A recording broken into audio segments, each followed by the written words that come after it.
안녕하세요. 저는 전주신흥고등학교 3학년에 재학 중인 김준입니다. 이번 시간에는 경영 부문에 관하여 강현구 선배님과 이야기를 나눠보겠습니다. 안녕하세요, 선배님. 네, 안녕하세요. 반갑습니다. 네, 선배님, 간략하게 자기소개 부탁드립니다. 저는 78회 졸업생이고 여기 전라북도 이 지역에서 공동주택, 아파트 관련 사업을 영위하고 있습니다. 전북주택관리연구소라고 하는 그 회사를 운영하고 있습니다. 네, 그럼 지금부터 질문을 드려보도록 하겠습니다. 첫 번째 질문입니다. 경영학과 희망사유가 명확하지 않다면 학종이나 면접에서 많이 불리할까요? 저는 그 면접관 입장에서 보면 그 해당 학과를 선택한 이유가 제일 궁금할 것 같습니다. 그 사유와 특히 경영학과를 통해서 어떤 것을 이루고자 하는지, 어떤 것에 관심이 있는지 굉장히 그게 제일 궁금할 것 같아서 저희가 볼 때는 그런 사유와 사유와 목적 이런 것들이 아주 중요한 항목이 될 것 같습니다. 네, 희망사유가 아주 뚜렷할수록 좋을 거라는 말씀이시군요. 알겠습니다. 두 번째 질문입니다. 경영학과에는 크게 인적자원관리, 마케팅, 생산관리, 재무회계 등이 있다고 했는데 마케팅 쪽을 희망하다가 재무회계 쪽으로 간다면 잘 따라갈 수 있을까요? 저는 괜찮을 것 같습니다. 이게 서로 연관성이 있기 때문에 일단 선택한 부분 위주로 집중해서 하되 추가로 관심되는 이런 재무회계 이런 쪽으로도 관심을 갖고 심화 학습을 스스로 한다면 충분히 연결이 되고 확장할 수 있을 것 같습니다. 네, 자신이 관심을 가지고 노력한다면 충분히 잘 따라갈 수 있다고 말씀해 주셨습니다. 다음 질문입니다. 기업의 이윤 추구와 사회적 책임을 어느 정도로 균형을 이루어야 하고 사회적 책임의 내재화가 기업의 성장에 어떤 도움이 될까요? 기업의 이윤 추구는 기업의 아주 전통적인 목표라고 할 수 있죠. 그러나 요즘 강조가 되고 있는 이 사회적 책임에 대해서도 저는 서로 배치되지 않고 서로 연관성 있고 또 기업 이미지나 어떤 기업에 대한 어떤 선호도와 그대로 연결질 수 있기 때문에 어떤 기업의 매출, 이익 추구에도 그대로 영향을 미칠 거라고 생각을 합니다. 네, 이윤 추구와 사회적 책임이 서로 독립적이지 않고 상호 연관성을 지니고 있다고 말씀해 주셨습니다. 다음 질문입니다. 카페를 예시로 들어도 사회적 기업보다 스타벅스를 선호하는 경향이 있는데 사회적 기업은 이윤을 얻기 쉽지 않아 보입니다. 경영인 입장에서 사회적 기업은 비효율적인가요? 그렇지는 않습니다. 제가 볼 때는 사회적 기업은 그런 추구하는 가치가 조금은 다를 것 같습니다. 그리고 약간 소규모일 수도 있지만 주변 사람들의 같이 함께 공동으로 어떤 물건을 생산하고 서비스를 제공하고 하기 때문에 주변 사람과 더불어서 기업을 운영할 수 있는 또 다른 귀중한 가치가 있는 거기 때문에 그런 브랜드가 있는 기업과 함께 이 사회적 기업도 저는 우리 사회에서 또 다른 어떤 중요한 기업 채널이라고 생각을 합니다. 네, 사회 내에서 더불어라는 가치를 오히려 더 강조할 수 있는 좋은 기회가 될 수 있겠네요. 다음 질문입니다. 소비 습관을 돌아보면 기업의 브랜드 중심적 소비가 많은데 기업의 이미지와 브랜드를 구축하는 방법은 무엇인가요? 기업의 어떤 목표 가치에 따라서 조금씩은 다를 것 같습니다. 그러나 그 기업의 목표와 가치를 꾸준히 지속적으로 추구하다 보면 저는 브랜드와 이미지는 자연스럽게 발생할 것 같고요. 다만 어떤 광고나 홍보나 또는 기업에 대한 그 상호 이런 것들이 노출되는 기회를 자주 하는 어떤 기능적인 방법들을 추구한다면 브랜드는 얼마든지 또 높일 수 있다고 그렇게 생각을 합니다. 꾸준함과 반복성, 지속성이 정말 중요한 핵심 가치이겠네요.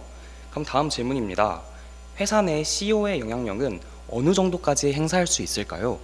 대부분의 기업이 규모가 좀 있다면 임원회의 또는 이사회, 주주총회 또는 각 부서 또 산하연구소 이런 여러 가지 조직이 있을 것인데 어떻든 그 부서별로 직무를 좀 나눈다든지 각종 규정과 매뉴얼로 시스템화 한다든지 이런 것들이 좀 필요할 것 같고요. 어쨌든 CEO의 어떤 역할 기능은 분산하고 유임하고 할 필요가 있어서 뭔가 조직화가 더 항상 추구해야 될 것 같습니다. 예. 그러면 CEO의 영향력이 한 곳으로 집중되어 있는 것이 아니라 어느 정도로 분산되어 있다는 말씀이신가요? 예, 좀 분산되고 또 부서별로 그걸 나누고 또 아랫사람들한테 위임하는 이런 것들을 지속적으로 좀 확대하는 것이 바람직할 것 같습니다. 네, 감사합니다. 다음 질문입니다. 경영인은 사원들을 어떤 마음으로 대해야 하고 어느 정도의 관계까지 맺어야 할까요? 그 직원들에 대해서 어떤 능력 개발이나 참여 기회를 위해서 항상 염두에 두고 그런 것들을 강구해야 될 것 같고요. 그러면서도 직원들과의 어떤 파트너십을 의식을 하면서 역할 분담한다고 생각하고 그렇게 같이 어떤 협조 체계를 평상시에 구축하는 게 필요할 것 같고, 근데 우리가 얘기할 때 고객의 만족이 어떤 기업 운영의 아주 핵심 가치인데, 고객의 만족 이전에 우리 직원들, 구성원들의 만족이 더 중요하고, 그것 때문에 또 고객의 만족까지도 달성할 수 있다고 하는 생각으로 어떤 직원들의 어떤 사기 관리나 만족도 관리를 위해서도 충분히 배려해야 된다는 생각을 갖고 있습니다. 네, 감사합니다. 다음 질문입니다. 회사와 노조, 기성세대와 신세대 등 회사 내 갈등은 그럼 어떻게 해결할 수 있을까요? 저는 기본적으로 어떤 조직이든지 또는 기업 내 또 이런 여러 가지 갈등들이 있을 텐데, 저는 해결 못할 문제나 갈등은 없다고 생각을 합니다. 그것은 이 어떤 갈등이 표출됐을 때 어떤 서로의 어떤 한계, 능력의 한계, 기능의 한계를 좀 인정을 하다 보면 어떤 접점을 마련하기 위해서 대화가 좀 필요하겠지만, 그런 모든 문제들이 또 그런 갈등들이 어려움 없이 해소될 거라고 그렇게 생각을 하고 있습니다. 네, 그렇다면 이해와 존중이 먼저 선행되어야 하겠네요. 네, 그렇습니다. 네, 그럼 다음 질문입니다. 착하고 성실하지만 능력은 없는 직원, 이런 경우는 어떻게 해야 할까요?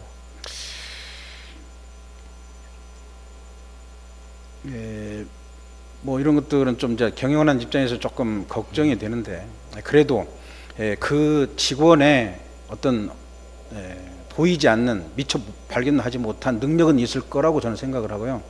어떤 그 능력 재개발을 위해서 기회를 주고 또는 교육 파견의 기회를 주면서 두 번, 세 번 어떤 기회를 가져봐야 된다고 생각을 합니다. 네, 감사합니다. 다음 질문입니다. 최근 기업 문화에서 호칭이 변화되고 있습니다.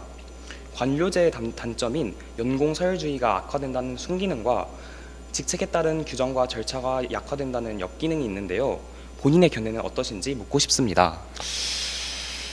사실은 그 직급이 많이 나눠져 있으면 불편한 것도 있고 여러 가지 문제점이 있겠죠. 그런데 이제 승진 기회가 또 다른 사기를 또 유발할 수 있는 그런 장점들도 있기 때문에 그런 것들은 단계적으로 한번 모색이 될 필요가 있을 것 같고요. 호칭의 변화나 직급 단계를 축소하는 것들은 좀 시도해 볼 만한 일이라고 봅니다. 좀 그때그때 필요와 또는 시대 분위기에 맞게 호칭도 좀 친근감 있는 호칭으로 좀 바꿔보고 탄력적으로 이렇게 운영해 보는 것은 저는 바람직하다고 생각을 합니다. 그렇다면 현재 진행되고 있는 사회의 변화는 그럼 다 바람직하다고 보고 계신 거네요. 네, 그렇습니다. 네, 다음 질문입니다. 코로나19 사태로 인한 비대면 기조로 인해 재택근무와 화상회의가 점차 증가할 것으로 보이는데요. 경영인으로서 이러한 흐름을 어떻게 보시고 어떤 보완점이 필요할까요?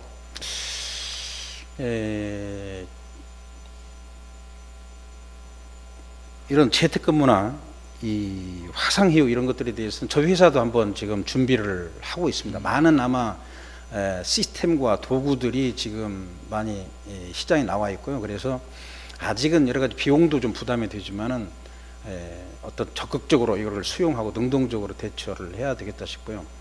동시에 비대면에 대한 이런 대응도 중요하지만 동시에 또 대면에 대한 가치도 아직도 많이 남아 있기 때문에 대면을 전제로 한 장비나 도구, 시스템 이런 것들도 같이 갖춰가는 것도 병행할 필요도 있을 것 같습니다.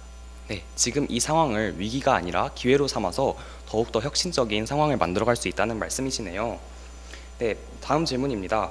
글로벌 시대에 국제로 나아갈 기회가 많을 것 같은데 가장 해외 진출 가능성이 큰 직종과 관련된 자격증을 추천해 주실 것이 있나요?